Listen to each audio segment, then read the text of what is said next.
তেখেতৰ কৰ্মৰাজি আচলতে বিপদৰ সময়ত ৰাইজৰ কাষত থাকি তেখেতে যথেষ্টখিনি সন্মান বুটলিবৰ কাৰণে বা তেখেতৰ এই কৰ্মৰাজিৰ কাৰণে আমি তেখেতক সম্বৰ্ধনা জনাব বিচাৰিছোঁ। এয়া তিৱা তামোচেৰে সম্বৰ্ধনা জনাইছে আৰু আমি মাইনী মহন্ত বাইদেউৰ হাতেৰে স্মাৰক জাপি আৰু মানপত্ৰ গ্ৰহণ কৰিবৰ কাৰণে আমি মানপত্ৰ প্ৰদান কৰিবৰ কাৰণে অনুৰোধ জনাইছোঁ।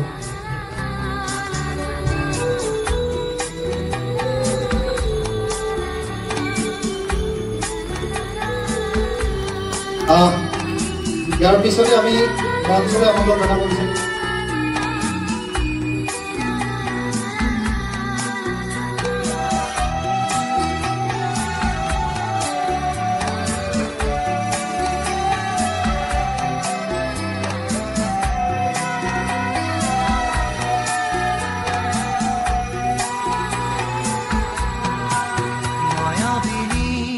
ৰাতেৰ বুকু দেখা পাৰো তোমাৰ